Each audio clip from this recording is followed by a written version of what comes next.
बारया चेणे किन ताहे कना मिट्टन दो कोड़ा चेणे आर मिट्टन दो कुड़ी चेणे आकिन तलारे अडी गहिर दुलड़ सगै ताहे कना बानार चेणे गे मिट्टन तुकर किन ताहेन ताहेद मिद दिन कुड़ी चेणे दो मेनेदा पालेन जहाँ तीस आमेम उडो बागिये냐 एनखान कोड़ा चेणे दो मेन केदा जुदी जहाँ तीस इन उडो चला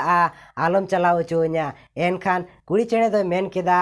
आम इन सा जुगे जुगे ताहेन में चेदा से इन दो आम बेगोर ओहोन ताहे दाड़ेया नोआ कथा आंजम काते कोड़ा चेड़ेया मेद खोना मेद दाता जरोयना आर मोने मोने ते उहेरदा सरीगे इनी जीवी जुरी जीवी खोना हो बाड़ती दुलड़िया ओना उहेर काते उनी कोड़ा चेड़े दो आजा झोतो इले तुद केदा आरे मेन केदा नेल में तेहेन खोना आदो सारा घने आम सावर गिन ताहेना किछुक दिन तायम खानगे होयाते दा ए सेटर किया उन अक्तो कुड़ी चेड़े दो मेन केदा देलांग नोडे खोन दोलांग चला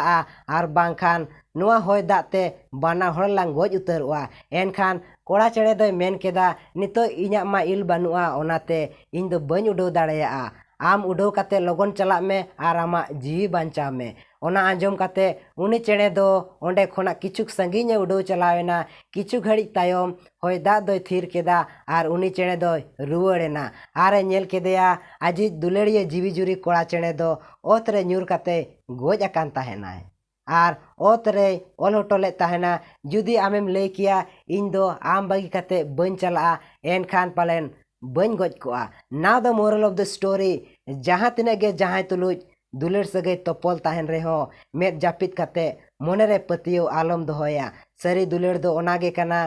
जहाँ दुख बेड़ा रेहो सावरे ताहेना इकन खोजोआ बड़ी आलो पे मोनेया इन दो बन मेमेन कना जे सुमुंग कुड़ी गे धोखा को एमोआ आर नोआ हो बन मेमेन कना जे सुमुंग कोड़ा गे धोखा को एमोआ ओकोया लव इन रिलेशन रे दो कोड़ा गे धोखा को एमोआ आर ओकोया लव इन रिलेशन रे दो कुड़ी हो धोखा को एमोआ so be careful about that and never take serious in love.